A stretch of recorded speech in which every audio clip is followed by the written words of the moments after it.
Hello, my name is Blossoms and welcome to another Genshin Impact video. And today we're doing a talent showcase of Childe slash Tartaglia here. And we're just going to go over his talents, his constellations, as well as some build suggestions for those of you maybe just getting him and wanting an understanding of how you might want to build him and how maybe some of his talents and maybe how some of his talents actually work in general, because they are a little confusing and do require a little bit of testing to understand exactly how they work. So we're probably going to answer some of those questions here, but if I don't, feel free to leave a comment below and I'll try my best to answer it. But before we get into the video, are you subscribed? You could be. It's a simple click below and I would deeply appreciate the support. But without further ado, let's go ahead and check out Tartaglia's talents and constellation. First off, we've got a normal attack cutting torrent here.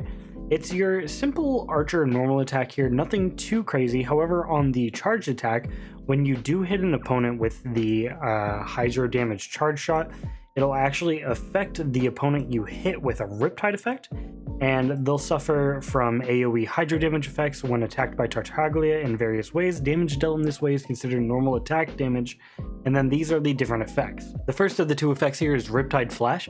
A fully charged aim shot that hits an opponent affected by Riptide deals consecutive bouts of AoE damage, can occur once every 0.7 seconds.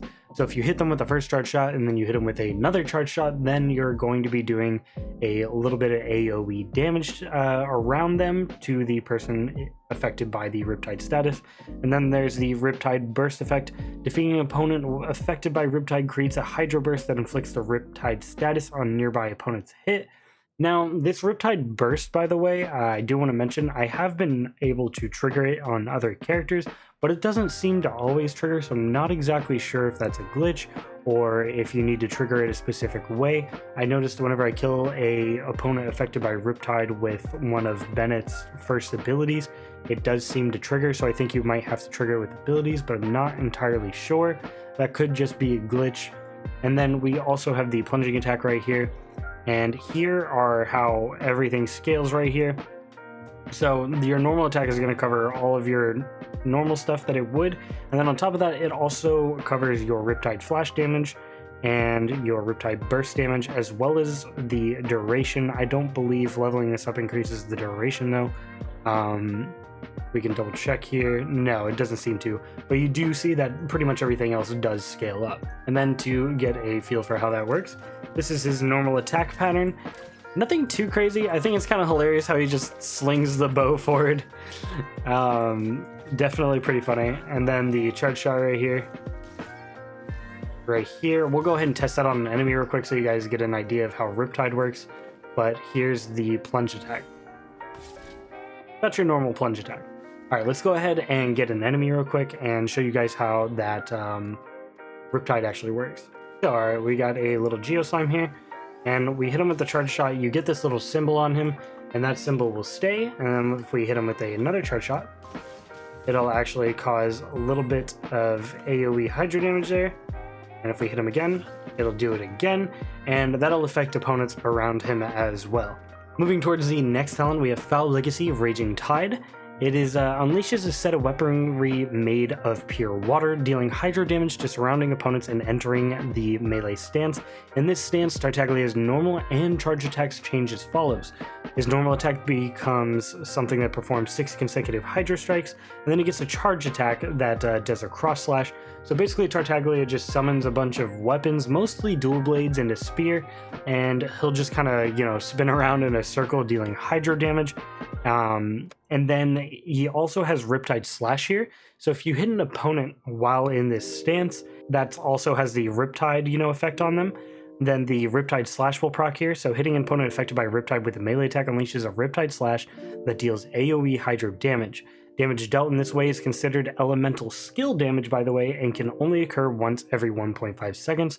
So if you're in this stance and you're attacking somebody with the Riptide effect on them, it will count as elemental skill damage when you proc this Riptide Flash. So that's important to note in terms of your weapon choice. In case it increases your elemental skill damage, that will affect this aspect, but it won't affect your normal normal attacks in this stance, I believe. However, it will still affect, you know, that riptide slash that you have here. And then also after 30 seconds or when the ability is unleashed again, this skill will end, Tartaglia will return to his ranged stance, and this ability will enter a cooldown. The longer Tartaglia stays in his melee stance, the longer the cooldown. If the return to a ranged stance occurs automatically after 30 seconds, the cooldown is even longer. So if you go into this stance, depending how long you are in it, will actually dictate how long the cooldown is before you can go back and do it again. And that's something very important to keep in mind, so you're not just staying in the stance the whole time, because otherwise you're gonna have to wait like nearly 40 seconds. Yeah, 45 seconds at max cooldown, 30 seconds at max duration in this stance, and the cooldown can be anywhere between 6 and 36 seconds depending how long you're in it. And then this also does scale, pretty much all of this does scale Riptide Slash, your normal attacks and your charged attack, stance change damage even, all scaling as you level up this talent. And then the way this works is you summon your blades, and that deals a little bit of damage. And now you get this new combo with spears and dual blades. Pretty cool. And then the charge attack for this looks like this.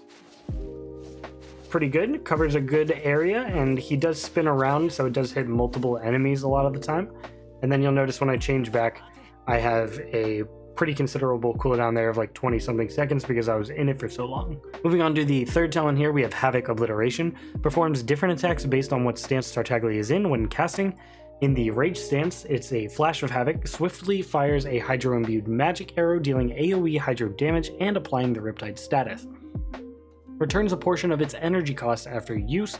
That's really good. The range stance, you'll see there's a sort of combat flow they want you to be in Tartaglia, and I'll go over that later, but do keep that in mind. It is important for that flow. And then for the second one here, we have Melee stance, Light of Obliteration. Performs a slash with a large AoE, dealing massive Hydro damage to all surrounding opponents, which triggers Riptide Blast. And then Riptide Blast here is when the obliterating waters hit an opponent affected by Riptide, it clears the Riptide status and triggers a Hydro explosion that deals AoE Hydro damage. Damage dealt this way is considered elemental burst damage, so that's also important to note if you're using a weapon like Stringulus that increases your elemental skill and elemental burst damage, as well as pieces like the Noblesse Oblige. And then for the skill attributes here, you will note that the melee stance percentage is huge. It's almost at 500% at level 1, and then the ranged here is nearly at 400%, but it returns that energy and applies the Riptide status, which is kind of the idea. So they really want you to use the ranged one first and then go into your melee stance, gain it again, and then use the melee one on everybody that's affected by the Riptide status, dealing huge amounts of damage. And that's kind of the flow they really want you to go for. And you will note that it has a relatively short cooldown and a relatively small energy cost, making that a very easy thing to execute. Now, as for this elemental burst and how it looks, I'm gonna have to cut this in two here, obviously, because there is two. But the normal one here looks like this. You get a little cutscene, and it does just that little AoE Hydro damage there, and you will note that our energy has returned a little bit at the bottom. And then in the melee stance, it looks a little bit something like this, where you saw that it did that extra attack at the end there. That was the Riptide Blast. And don't worry too much about the damage. My Tartaglia is not even built out yet. So I decided to go ahead and show you guys off a little bit of that combo loop that I was kind of telling you about, in which they kind of want you to play the character. So I'll go ahead and show that off real quick, and do keep in mind my child isn't leveled up at all in the talents, and his artifacts aren't that great either. I just have like a little bit of attack on him and like some energy recharge, nothing too crazy, but I'll still be able to show off the kind of loop for you so you have an idea of how they want his abilities to work. So first of all, getting everybody together here is kind of what you want. And then you can use the shot here. Everybody's affected with that Riptide status. And then you can go into your stance here, dealing that AoE damage. And getting those extra little bursts every now and then, making it really nice. And you get a lot of energy along the way there. And then you can use your melee here, doing pretty considerable damage. And that's kind of the general loop that they want you to go into. One other thing to note about Foul Legacy Raging Tide here is that when you switch characters, it will take you out of the melee stance, so that can be another way, so you don't always have to tap back to the bow. Just keep that in mind, just like a small thing that I probably, should have mentioned. Moving on to the fourth talent, we have Never Ending. It extends the Riptide duration by 8 seconds. This is incredible. The duration wasn't too long. I'm not entirely sure what it was, but an additional 8 seconds is more than welcome, allowing you to keep it applied to everybody and continually dealing out those AoE hydro effects. Moving on to his fifth talent here, and I think this might be one of the most important. When Tartaglia is in Foul Legacy Raging Tide's melee stance, or if his normal and charged attacks do crit damage, they will apply the Riptide status effect on the enemy hit. So if he's in the Raging Tide stance, all the hits in his normal attacks will apply the Riptide status, or if his normal or charged attacks in the bow stance do a crit, that will also apply the Riptide status, making it extremely easy to apply the status on everybody. This really allows you to go ahead and apply Riptide to everybody, no problem, making sure that your elemental burst is doing the max damage it can, and just kind of fostering those AoE hydro effects going off. And then his absolutely busted last talent here is his passive talent. Master of Weaponry increases your own party member's normal attack level by 1. So yeah, you'll notice my normal attack is at level 2. That's because of this passive. And look, Faishal's normal attack here is also leveled up by 1. Even Bennett's, even Xingqiu. And that's awesome. It's a really strong passive just to have, just a free little level up there, because like once you start getting these up to that level 6 range, the cost to make them level 7 is absolutely insane. So just having a passive that does it for you to mitigate, some of the damage that you might be losing out just because you don't have the mats is really nice. Now that we're done with the talents, we can go ahead and move on to the constellations here. First one being Foul Legacy Tide Withholder. Decreases the cooldown of Foul Legacy Raging Tide by 20%. This is really good, especially since if you're someone who just likes to be in the melee stance and you max it out all the time, that's going to decrease the cooldown by 20%, which is a lot, especially if you're at the max of 45 seconds. That decreases it by a ton, and it's really going to help you, get back into that melee stance.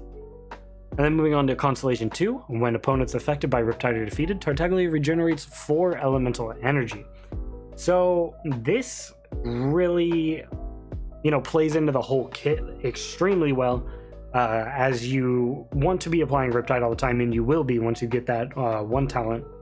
And so once you defeat them, you're going to be regenerating 4 elemental energy, and this doesn't have like a cooldown or anything, so it's just everybody that you defeat who has the Riptide status on will give you 4 energy, which is absolutely bonkers. For the third constellation, we have Abyssal Mayhem, Vortex of Turmoil.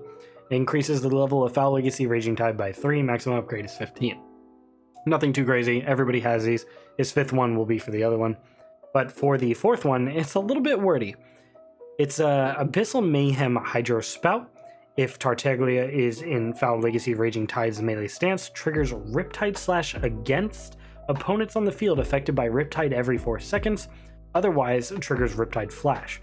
Riptide Slashes and Riptide Flashes triggered by this constellation effect are not subject to the time intervals that would typically apply to those 2 Riptide effects, nor do they have any effect on those time intervals. So essentially, from what I understand from how this constellation works, it's basically if he's in his Raging Tide melee stance, it triggers the slash every 4 seconds, and otherwise, it just triggers it every 4 seconds while you're in the bow. It depends on which one for the slash or the Riptide Flash, depending what stance you're in.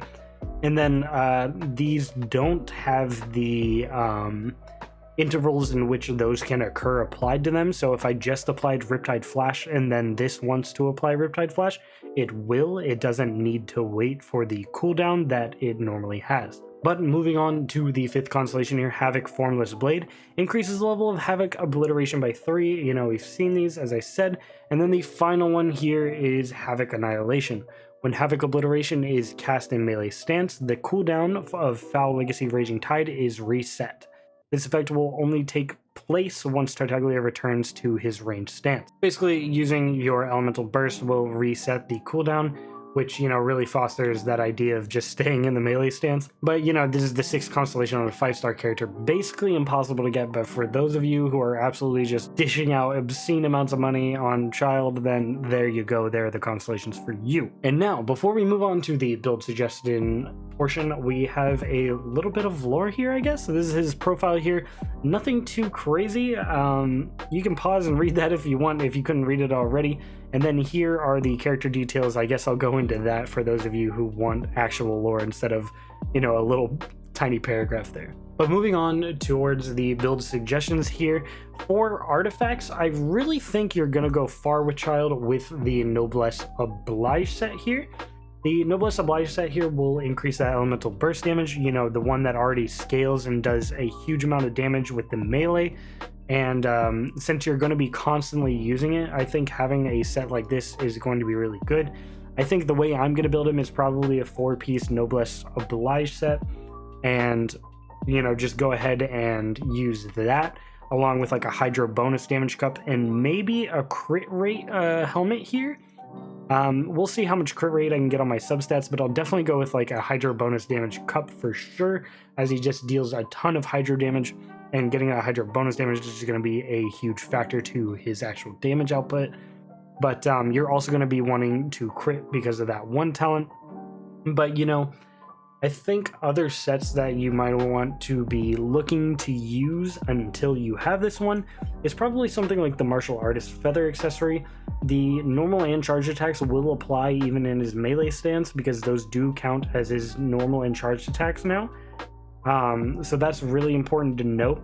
There's also very interesting things like the Gambler set here, where it increases elemental skill damage. When you're applying the effects of like the Riptide Slash within the melee stance, then you are going to be getting that increased elemental skill damage by 20%, which is very interesting. I don't think that's the best way to do it. I absolutely think the Noblesse Oblige set is going to be the way to go, as we simply don't have a Hydro set yet. So I don't think, much else is really going to be too good on him. You could go simply like Exile's Feather or anything. That would definitely help facilitate you getting your elemental energy back. But you notice how quick I got it back just in that little sequence there. So I don't really think this is kind of necessary.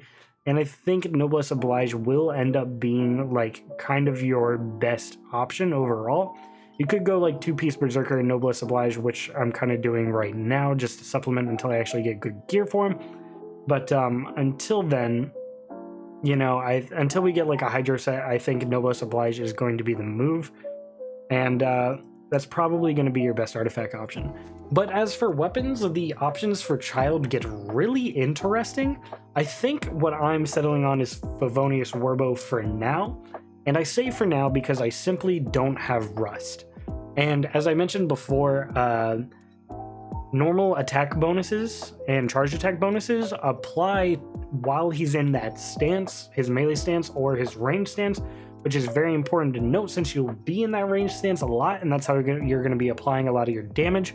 So if you have something like a full kitted out Rust that increases your normal attack damage by like 80%, then that's definitely probably going to be the way to go for Childe. That's even what they put on him in the trial, and that's what they show him in the trailers. I think they're heavily telling you to kind of use Rust, and that's definitely going to be my option going forward if I can eventually get one. But for now, Favonius Warbow is also a great option. That energy recharge is really vital to getting your elemental burst over and over again, and then even more energy on crit hits is also going to help you out getting that elemental burst, since you are going to want to be critting as much as you can to apply that Riptide status effect with the later talent. But maybe you hate both of those. You could very well go with something like the Stringless. It increases elemental skill and elemental burst damage by 24% on the base here. And that is important as the skill damage does apply when you're doing the Riptide Slash in the melee stance, as well as the elemental burst damage is increased when you obviously do his elemental burst, or you get the Riptide Blast when you do the melee elemental burst. And I know that's all a little bit complicated, so this might be a little hard to ingest, But this is a very solid option as well. I still think the Favonius Warbow is definitely stronger. You could also even go with something like the Compound Bow, but do note you're not going to be taking advantage of that physical damage bonus at all in his melee stance, so I think it's just kind of a waste. And then if you have something like the Sacrificial Bow, I'm just going to let you know right now it doesn't work. I tested it, it just straight up doesn't work. And oh, one more thing that doesn't work. I did test out a bunch of stuff before doing this. For those of you who might be asking the extremely niche question of if the 4-piece Gladiator's Destiny works on him in his melee stance, no, it doesn't. It does not work. It still registers him as a bow user. I haven't tested out anything like Bard's Arrow Feather, just because I don't think the 4-piece is really that solid anyway. But I'm sure this would apply because I think the game does still check the box for him being a bow character no matter what. So other things that affect, you know, like polearms or anything like that aren't going to matter for him. I think that's going to be it for Childe, slash Tartaglia. I gotta get used to that. He's a really interesting character, and I will say some of his kit is a little weird. It's definitely a lot different from what else we have in the game, and I bet there's going to be plenty of people who just really don't like the way it works. So forewarning there, if you're planning to wish for him, you know, definitely give him a test in the test run before you do, as he is a lot different from your usual kind of character setup. But I personally really enjoy him, and I cannot wait to actually level him up effectively to make him do all sorts of damage. You know, I'm super excited. I think he's super styling, and I can't wait to make him absolutely broken, because I definitely see that being something he could do. But anyway, I hope you guys enjoyed the video. Leave a like if you enjoyed, you know, comment below. I'm going to be doing a Beto video next, and then probably Diona, or maybe Diona first and then Beto, whatever, you know, I have the time for. I've been super busy this week. But I did want to get this out there for you guys so you guys had a little bit of a better understanding of how Childe works, because he is a little complicated, and I could totally understand where some people would get hung up on how he operates. But so hopefully this is helping you guys. Anyway, my name is Blossoms, and I hope you guys have a fantastic rest of your day. Peace.